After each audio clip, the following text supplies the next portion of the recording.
Farnesina segue da vicino il caso dell'architetto padovano scomparso da una ventina di giorni in Burkina Faso. Il padre, un'attesa snervante. In un video le ultime immagini del giovane prima che se ne perdessero le tracce. Sono circa un centinaio di bidelli a rischio perché non sarebbe possibile verificarne i titoli dichiarati all'atto dell'assunzione a tempo determinato nelle scuole del Veneto. Ieri il primo licenziamento nel porto gruarese. Il GIP di Venezia ha convalidato il fermo per i 2 albanesi accusati di avere sparato con l'intenzione di uccidere un loro connazionale di 25 anni, tuttora ricoverato all'ospedale di San Donà. Momenti di paura ieri sera a Bassano, un rapinatore armato è entrato in un negozio e ha aggredito la titolare puntandole un coltello alla gola, la scena ripresa dalle telecamere.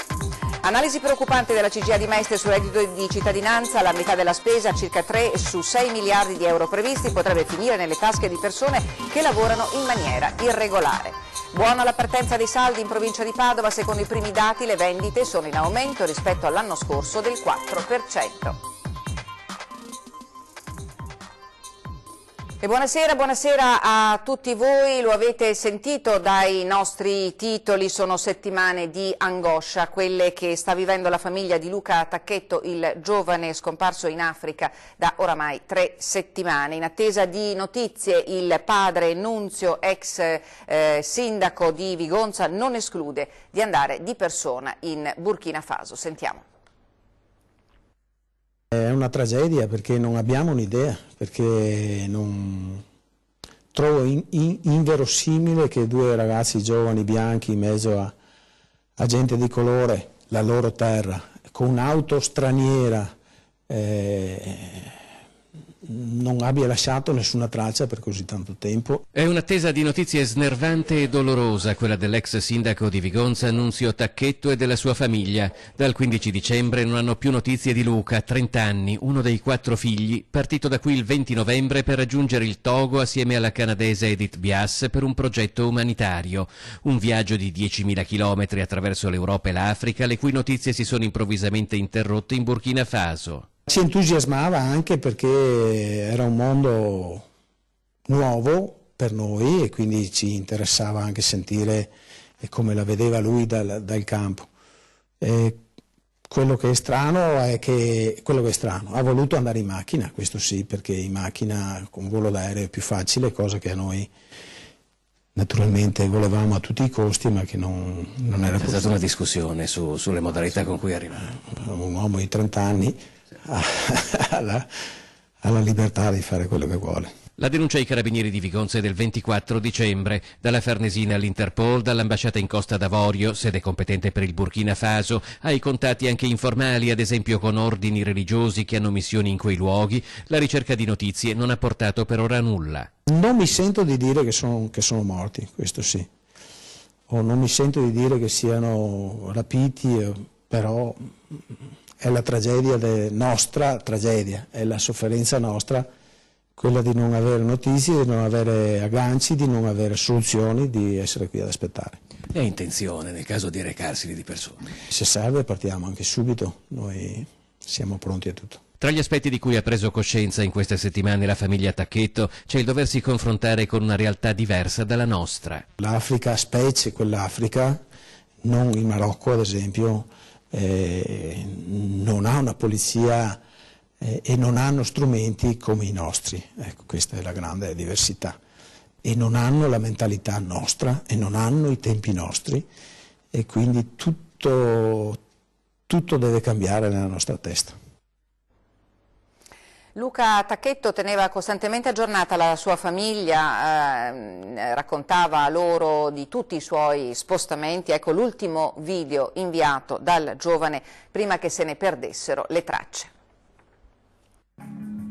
Quello diffuso dal Corriere del Veneto è l'ultimo video arrivato in Italia da Luca Tacchetto, il 30enne di Vigonza, di cui non si hanno più notizie dal 15 dicembre. Un video girato poco prima della mezzanotte in un locale di Bobo, in Burkina Faso. Alla fine compare anche un francese conosciuto qualche giorno prima durante il viaggio. Questo video testimonia al momento l'ultimo tassello negli spostamenti di Luca ed Edith Bias. Nell'era dei social e delle comunicazioni via smartphone, Luca ed Edith potevano tenere aggiornati pressoché in tempo reale familiari ed amici sull'evolversi del loro viaggio straordinario, un'avventura di 10.000 chilometri attraverso 2 continenti, dal Veneto al Togo, per partecipare ad un progetto umanitario. Scatti e video che testimoniano l'entusiasmo di 2 giovani per un viaggio che, oltre ad un percorso tra paesaggi suggestivi dai laghi al deserto, aveva anche delle finalità filantropiche. Testimonianza interrotta bruscamente dopo quel video datato 15 dicembre. In questi ultimi giorni sono arrivate alcune segnalazioni di avvistamenti di Luca in diverse località dell'area, ma al momento nessuna di queste ha portato a risultati concreti. E mentre tutti sperano in buone nuove, noi voltiamo pagina, ci occupiamo del caso dei bidelli con i diplomi falsi. Sono un centinaio circa i bidelli a rischio in Veneto. Non sarebbe infatti possibile verificare la veridicità dei titoli presentati all'atto della loro assunzione a tempo determinato. Intanto c'è anche il primo caso di licenziamento nel Porto Gruarese. Sentiamo. È stato il primo, ma quasi certamente non sarà l'ultimo, il bidello campano, licenziato e denunciato in una scuola del Porto Gruarese per aver presentato dichiarazioni false sui propri titoli, in modo da scalare le graduatorie e ottenere il posto di lavoro. La vicenda è finita sul tavolo della procura, mentre l'iter per il licenziamento non è ancora formalmente concluso. Abbiamo iniziato da qualche tempo un lavoro capillare di controllo sui titoli di tutto il personale non docente delle scuole venete, ricorda l'assessore regionale all'istruzione Elena Donazzan, e lo porteremo a compimento per individuare e punire ogni irregolarità. L'ufficio scolastico regionale del Veneto ha attivato una sorta di gruppo di lavoro, una task force per verificare i titoli, perché ciò che è di più sbagliato è quello di lasciare intendere che proprio a scuola qualcuno possa fare il furbo. Il fenomeno dei bidelli che arrivano dal sud Italia presentando diplomi triennali dall'immancabile punteggio di 100 e si posizionano così in cima alle graduatorie per le scuole venete è noto da tempo. Molti degli enti che hanno rilasciato questi titoli non avrebbero presentato la necessaria documentazione all'amministrazione scolastica veneta, che ne ha richiesto la verifica. Secondo indiscrezioni, alcuni di questi episodi si concluderanno presto con nuove denunce in procura. Il Veneto è impegnato da anni in una battaglia politica e legale per ottenere le competenze per gestire le graduatorie a livello regionale. Quando avremo l'autonomia, in particolare nell'istruzione, proprio quel che riguarda il concorso, i vari concorsi per personale amministrativo, quindi anche personale di servizio, personale docente, i presidi, ecco, i concorsi fatti su base regionale avranno certamente una certa rigidità nel controllo, nel confronto, e poi anche per dare dignità al ruolo a scuola si deve andare sapendo che si va a rappresentare il massimo dell'istituzione educativa e quindi bisogna essere a posto. La cronaca ha colpito da 2 pallottole alla gamba e al ventre, creduto morto e buttato nelle acque gelide del Sile. Vivo per miracolo il 25enne albanese aggredito a Jesolo da 2 connazionali, ora in carcere. Il giudice per le indagini preliminari ha convalidato il fermo per Armiol Gioca e Lefter Discia, i 2 albanesi di 32 e 36 anni accusati di aver sparato con l'intenzione di uccidere a un loro connazionale 25enne, tuttora ricoverato all'ospedale di San Donà. I 2 attenderanno quindi la conclusione delle indagini nel carcere veneziano di Santa Maria Maggiore, dove già erano detenuti dalla sera del 2 gennaio. Secondo quanto ricostruito dai carabinieri della compagnia di San Donà, gli indagati hanno incontrato la loro vittima alle 22:40 della sera del 1 gennaio al Gasoline, noto locale di Jesolo, accusandolo di essersi impadronito di un imprecisato quantitativo di cocaina. Il giovane ha negato tutto, ma i 2 sono riusciti a convincerlo con le buone o con le cattive a salire sulla loro auto, una Jaguar XF con targa straniera. Lo hanno poi portato in un appartamento della zona, dove hanno continuato a minacciarlo chiedendogli della droga. Il 25enne ha ripetuto di non saperne niente e la situazione è degenerata. Il più giovane degli aggressori gli ha sparato a una gamba, poi insieme lo hanno caricato nel bagagliaio dell'auto e portato in riva al Sile. Lì gli hanno intimato nuovamente di confessare. Al suo rifiuto lo hanno finito con un colpo di pistola all'addome. Nonostante il dolore e il sangue che sgorgava copiosamente dalle 2 ferite, il ragazzo è riuscito a mantenere la freddezza e a fingersi morto. A quel punto i 2 lo hanno gettato nel fiume col chiaro intento di sbarazzarsi di quello che credevano un cadavere. Appena si sono allontanati, il 25enne si è aggrappato a un arbusto e si è trascinato faticosamente fino a riva, ha raggiunto la casa più vicina e si è attaccato al campanello per chiedere aiuto. Trasportato d'urgenza in ospedale, le sue condizioni restano gravi. Da lui i carabinieri hanno saputo l'identità degli aggressori, rintracciati e fermati 24 ore dopo all'uscita della gelateria della Marina di Jesolo. Nell'appartamento del Lido, utilizzato da uno dei due, è stato sequestrato il giubbotto che indossava la sera dell'attentato e che verrà inviato al RIS di Parma per rilevare eventuali tracce di polvere da sparo. Residui di sangue e DNA verranno cercati anche nella Jaguar, mentre l'incontro fra i tre nel locale è documentato da alcuni filmati di videosorveglianza.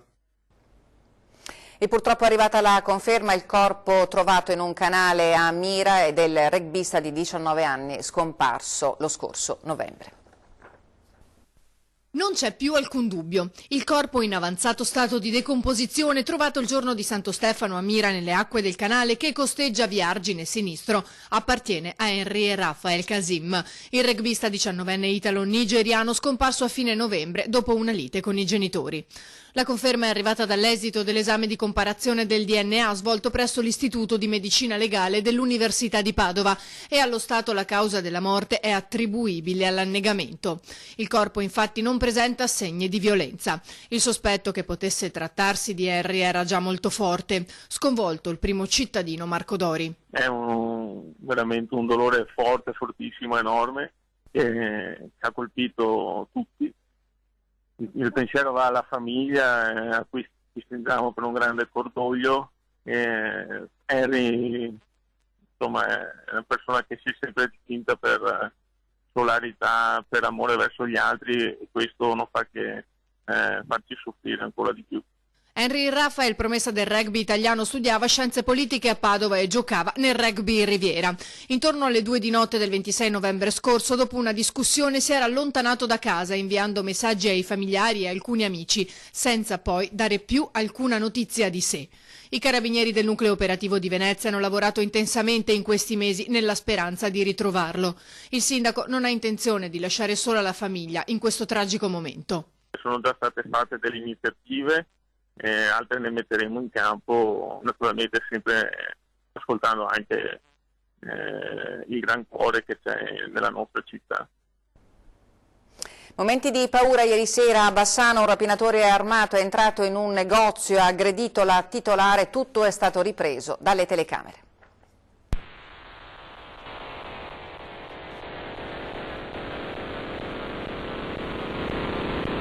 Rapina in diretta, immagini inquietanti. Siamo a Bassano, un uomo armato di coltello, vedete chiaramente, entra nella boutique Birò di via Passalacqua e si avventa sulla titolare, Ornella Bizzotto, puntandole contro la lama e intimandole di consegnargli tutto il denaro contenuto in cassa.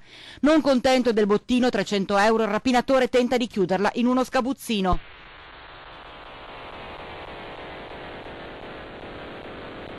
Ma non fa i conti con la reazione della commerciante che si mette a urlare, esce e lo affronta rischiando davvero molto.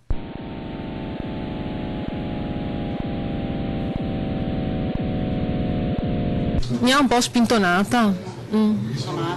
Sì, qua sulla mano, qua sul dito pollice. Sono andata anche al pronto soccorso, è una storta, insomma, ecco. L'uomo agisce a volto scoperto. Avrà avuto dai 35 ai 40 anni, bianco, mi sembra italiano, mi sembrava un accento qua dei nostri. Appena scappa, Ornella Bizzotto dà l'allarme al 113. Gli agenti del commissariato stanno svolgendo i rilievi per identificare il malvivente. E con che spirito è tornata oggi in negozio? No, io guardi, non ho più voglia neanche di lavorare, basta, ho detto, ho troppa paura adesso. Questa cosa qua mi ha proprio ammazzata. Un episodio purtroppo non isolato in città che sta facendo crescere la preoccupazione tra i commercianti. La stessa titolare della boutique lancia una precisa richiesta all'amministrazione comunale. E ho sentito che a Bassano vogliono mettere le telecamere, chissà che le mettano anche qua in questo incrocio in maniera che stiamo un po' più tranquilli. Al momento non ci sono. No. Paura nella notte per un 31enne rimasto ustionato all'interno della sua auto a Castelfranco Veneto. Avvolto dalle fiamme nell'esatto momento in cui, salito in macchina, si è acceso una sigaretta. Sono stati attimi di terrore nella notte per un 31enne di Martellago, nel veneziano, che si trovava a Castelfranco Veneto. Poco prima delle 4 è salito nella sua auto, una Volkswagen Golf alimentata a metano. Per un guasto della vettura, nell'abitacolo si era sprigionato del gas. Quando il 31enne ha acceso la sigaretta è rimasto avvolto dalle fiamme. L'episodio in via Preti, a ridosso del centro storico della città murata. Sono stati i vigili del fuoco subito subito intervenuti sul posto a mettere in sicurezza la vettura e a chiarire le cause della fiammata, mentre il malcapitato automobilista è stato soccorso dai sanitari del SUEN 118 che lo hanno trasportato nel reparto grandi ustionati dell'ospedale di Padova con lesioni di secondo grado al volto. Le sue condizioni non sono giudicate comunque preoccupanti. Sull'episodio hanno effettuato le verifiche del caso anche i carabinieri. E sono proseguite per tutta la giornata e purtroppo senza esito alcuno le ricerche del podista milanese di 58 anni scomparso da ieri nel Bellunese. Si chiama Riccardo Tacconi, lo vedete in questa foto. L'uomo era uscito nella mattinata attorno alle 11 dall'abitazione del villaggio Alpe in Fiore sul Nevegal per andare a correre, non è più rientrato. Nelle ricerche sono impegnati gli uomini del soccorso alpino con le unità cinofile, il soccorso alpino della Guardia di Finanza, oltre ai vigili del fuoco e i carabinieri con i cani molecolari. Questa mattina per le ricognizioni si è elevato in volo anche l'elicottero del SUEM e di seguito i droni a infrarossi dei vigili del fuoco. Le ricerche riprenderanno domani. Un'altra spaccata nel comune di San Polo di Piave, l'ennesimo colpo dall'inizio delle festività natalizie. I commercianti e i residenti sono esasperati. San Polo di Piave è un paese martoriato dai furti nelle abitazioni e negli esercizi commerciali. Dall'inizio delle festività natalizie i ladri hanno compiuto 7 furti in pochi giorni. L'ultimo la notte scorsa alla pasticceria Adria di Via Roma, dove 2 malviventi travisati al volto hanno spaccato la porta di servizio della terrazza attigua al bar pasticceria. Una volta entrati hanno sradicato il registratore di cassa che all'interno aveva circa 500 euro. Questa volta l'hanno fatta franca perché hanno sfondato e preso quello che gli serviva, quindi tutto quello del contenuto della cassa, che è semplicemente un fondo cassa che teniamo per la mattina. Non è la prima volta che vengono? Purtroppo no, nel corso del tempo è già la terza volta che entrano da me. La videosorveglianza del locale ha immortalato i 2 malviventi. Nelle sequenze in mano ai carabinieri si notano 2 uomini travisati al volto. Erano mascherati con una maschera da Halloween e uno con una bandana. Nei giorni scorsi il paese di San Polo è stato preda di altri colpi prima e dopo Capodanno. Nella notte del 22 dicembre in via Mioni hanno colpito nel panificio, forzando la porta d'ingresso e riuscendo a racimolare qualche centinaia di euro. Indisturbati i ladri sono passati nel negozio attiguo di frutta e verdura, scassinando una finestra sopra la porta. Qui i malviventi senza nessun timore sono addirittura ritornati. 2 volte nell'arco di pochi giorni? 2 volte nell'arco di 3 giorni. Sono venuti dal 21 andare al 22 notte, hanno preso i soldi, sono ritornati dal 23 andare al 24 e hanno ripreso ancora delle monetine. Sempre prima di Natale hanno colpito in Viale della Repubblica in una pizzeria, entrando e facendo danni al locale appena aperto pochi mesi fa. Altra spaccata a Dormelle in un locale visitato 2 volte a distanza di poco tempo. Residenti e commercianti sono preoccupati, ma soprattutto esasperati ed amareggiati da questa escalation di furti. Tanta amarezza. Sì, quello sì. Non sapremo più come fare per difenderci adesso da questa cosa. Su tutti i furti indagano i carabinieri di San Polo. Non è escluso che molti di questi colpi possano essere opera della stessa banda. Controlli di vicinato al via anche a Vicenza. L'esperimento riguarderà il centro storico e il mercato nuovo. Occhi aperti, smartphone acceso e inserimento in uno specifico gruppo WhatsApp per segnalare persone o cose sospette vicino casa. Solo un ristretto gruppo di referenti ha la possibilità di chiamare 113. L'avvio del progetto Controllo del vicinato pare sia imminente dopo settimane di lavoro tra Comune e forze dell'ordine. Prima zona ad avviare l'esperimento sarà quella di via Adenauer al Mercato Nuovo, dove i residenti non vedono l'ora. Senz'altro sono favorevole, anche perché io abito qua sopra via, ho le finestre che guardano via Allende e assisto tutti i giorni ai problemi dello spaccio, alla spudoratezza di questi spacciatori e vedo tanti ragazzini giovani che si servono da loro. Utile un'iniziativa giusta per i cittadini attenti, dopo ci dovrebbe pensare anche il sindaco. Certamente, e speriamo in fretta anche. Certo che sia urgente, anche perché come le dicevo è diventata invivibile, perché la sera io magari esco a qualsiasi ora perché ho il cane e non mi creo problemi, non ho paura, ma una signora uscire a una certa ora è impossibile. Se c'è da dire sì, dico sì. Sì, sono d'accordo perché il mio carro la macchina 2 volte, insomma, mi devo parcheggiare sulla strada. Decisivo per dare il via al progetto sarà il prossimo comitato di sicurezza tra Comune, Prefettura e Questura. Ma come si vive in via Adenauer? C'è un gran giro di spaccio e dopo c'è un via vai di personaggi un po' loschi. Le donne piccole sono intimidite a una certa ora, a certe strade è meglio evitarle, però tutta gente giovane, robusta. Ragazzi che stanno lì tutto il giorno, che non fanno niente, spacciano, anche in mezzo alle case lì.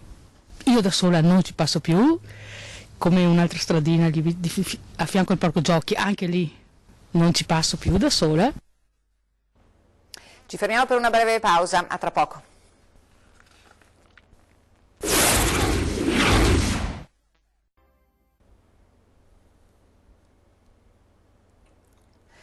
Rieccoci di nuovo insieme in diretta. 2 milioni di lavoratori in nero attendono il reddito di cittadinanza secondo i calcoli della CGA di Mestre. Sono circa il 50% dei futuri beneficiari di questa misura e si trovano soprattutto al sud. La metà della spesa per il reddito di cittadinanza, circa 3 dei 6 miliardi di euro previsti, finirà nelle tasche di chi lavora in nero.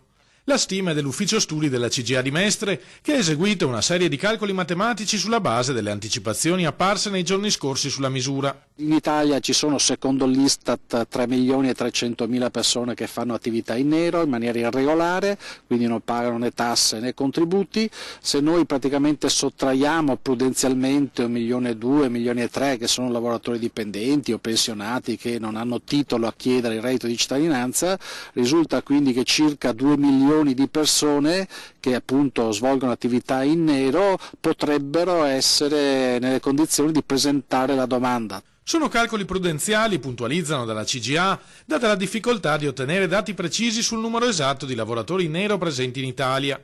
Si tratta comunque di un fenomeno preoccupante per le sue dimensioni. Tenendo presente che il governo ha stimato in 4 milioni sostanzialmente l'esercito di coloro che potrebbero, diciamo così, potenzialmente beneficiare del reddito, quindi 2 milioni di lavoratori in nero sono circa la metà, quindi una parte molto importante. Questi 2 milioni di lavoratori in nero non sono distribuiti in maniera omogenea nel territorio nazionale. In Calabria, regione che guida la triste classifica, il lavoro nero vale il 9,4% del PIL, in Campania l'8,6% e in Sicilia l'8,1%. Il territorio italiano con meno lavoro nero in termini percentuali è invece il nostro Veneto, dove il sommerso si ferma al 3,8% del PIL regionale, seguito dalla Lombardia con il 3,9% e dal Friuli Venezia Giulia con il 4,1%. Non è un caso che buona parte di coloro che hanno votato queste forze di maggioranza, soprattutto i 5 Stelle, siano proprio elettori del Mezzogiorno, perché sapevano che in qualche modo potevano contare su una misura con il reddito di cittadinanza che in qualche modo di fatto è una misura assistenziale che in gran parte andrà ad beneficio di gente che di fatto già oggi in qualche modo illegalmente sottrae soldi importanti all'erario e a tutti noi. Buona la partenza dei saldi in tutto il Veneto, soprattutto a Padova, dove si registra già nella prima giornata un più 4% rispetto all'anno scorso. Abbiamo un dato provinciale del 4%, di un più 4%, la gente si sta muovendo, i centri storici stanno andando bene. Anche i centri, abbiamo dei dati anche di centri commerciali che stanno funzionando e bene, iniziamo bene. A poche ore dall'avvio dei saldi, i primi dati delle vendite in provincia di Padova segnano un aumento rispetto allo stesso periodo dell'anno scorso. Le premesse sono buone, ma gli addetti ai lavori sono anche coscienti che la partenza è sempre col botto e che i conti si fanno alla fine, in un appuntamento che è basilare nel bilancio del commercio. I saldi incidono quasi metà del fatturato, perché noi calcoliamo sia i saldi estivi che i saldi primaverili, quindi diciamo che si arriva sempre al 50% di sell out prima dei saldi, quindi tutto il resto è un fatturato da saldo. Abbiamo passato un 2018 molto sofferente, con l'instabilità politica che si è sentita nei consumi, perché durante le elezioni e durante gli accordi di governo i consumi sono congelati e adesso stanno ripartendo. Noi speriamo sempre in meglio. Una task force della Polizia Municipale intanto attiva con agenti anche in borghese che passano al setaccio prezzi e sconti a caccia di eventuali raggiri ai clienti. In particolare si verifica che dopo l'avvio dei saldi i prezzi non siano stati rivisti al rialzo per truccare la dimensione dello sconto. Quest'anno, più degli anni scorsi, abbiamo visto tante vendite di liquidazione non corrette, con saldi anche anticipati, e abbiamo segnalato dai comuni. I comuni su base regionale mandano fuori la task force del controllo. Ci sono comuni più virtuosi e comuni meno virtuosi, dipende anche dalle risorse che hanno a mettere a disposizione. Comunque noi le segnaliamo sempre anche nel rispetto del cliente. E la città del Santo si prepara a festeggiare l'Epifania con la tradizionale festa in Prato della Valle e il Gran Falò Brusa la Veccia. In attesa di scoprire a chi la Befana ha riservato i dolci e a chi il carbone, a Padova, in Prato della Valle, fervono i preparativi per la festa dell'Epifania, che come da tradizione vivrà il suo momento topico con il Gran Falò Brusa la Veccia, alto più di 10 metri, per la cui predisposizione si sono alternati parecchi vigili del fuoco. Abbiamo un raggio di 6 metri di diametro, l'altezza è circa 10 metri dalla base, è contornata da un'area contenente dove viene predisposto della sabbia per evitare che le faville vadano a intaccare anche il manto sottostante. Il servizio di vigilanza sarà composto da 2 squadre, circa 15 persone, con 2 APS, un'autoscala per il controllo del fenomeno di combustione, mentre nella giornata precedente ci saranno circa 23 persone con 2 autogru e l'autoscala per la predisposizione della pira. Un evento pensato per i bambini, ma apprezzato anche dagli adulti, con in programma musica, animazione e persino l'arrivo della Befana in persona. L'idea è quella di fare una grande festa di comunità, i simboli, le tradizioni servono a questo, a sentirsi uniti, ed è per questo che ci stiamo investendo molto per dare la possibilità a tutti indistintamente di poter passare una bella giornata di relax, di intrattenimento, di svago con la famiglia, con gli amici. Una giornata di festa durante la quale non bisogna però dimenticare di osservare alcune precauzioni. Mantenere sotto controllo i bambini, una raccomandazione, non fuochi artificiali, quindi evitare gli spari, evitare queste lanterne cinesi che già in passato ci hanno dato più di qualche problema. E come da tradizione sarà il Panevin di Fontanelle il primo ad essere visitato questa sera dal governatore del Veneto Luca Zaia, alle 19:30 in diretta con il nostro telegiornale di Treviso l'Ascensione, a cui seguirà il falò di Visna di Vazzola. Attorno alle 20:30 il presidente sarà a Borgo Malanotte per poi concludere la serata ad Arcade per l'accensione del Panevin più alto della Marca trevigiana. E con questo è tutto, vi lascio alle previsioni del tempo, grazie a voi tutti per averci seguito, buon fine settimana.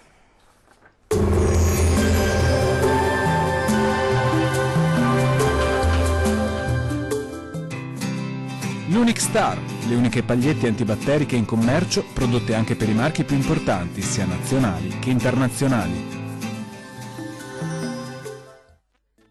Ben ritrovati al meteo. Epifania all'insegna di un tempo sempre stabile sul Triveneto. Nel dettaglio sul Veneto. Al mattino avremo nubi basse, foschie e locali nebbie sulle pianure, specie su quelle sud-occidentali, spesso fitte e persistenti durante l'arco della giornata. Sarà più soleggiato sui restanti settori con cielo poco nuvoloso. Temperature minime tra i -4 e -1 gradi, massime comprese tra i 6 e 7 gradi. Diamo uno sguardo al Friuli Venezia Giulia. La situazione sarà molto stabile, con il cielo che si presenterà ampiamente soleggiato. Sarà infatti sereno o al massimo con presenza di pochi nubi a carattere sparso. Non sono previste precipitazioni degni di nota. Temperature minime oscillanti tra i -3 e 0 gradi, massime comprese tra i 6 e 9 gradi. Vediamo infine la situazione del Trentino Alto Adige. Qualche nebbia potrà riguardare al mattino le vallate alpine meridionali, ma si dissolverà presto. Sul resto della regione invece sarà ampiamente soleggiato ovunque e il cielo si presenterà sereno o poco nuvoloso. Temperature minime intorno a 1 grado, massime comprese tra i 9 e 10 gradi. Dal meteo di Antenna 3 per ora è tutto, arrivederci al prossimo aggiornamento.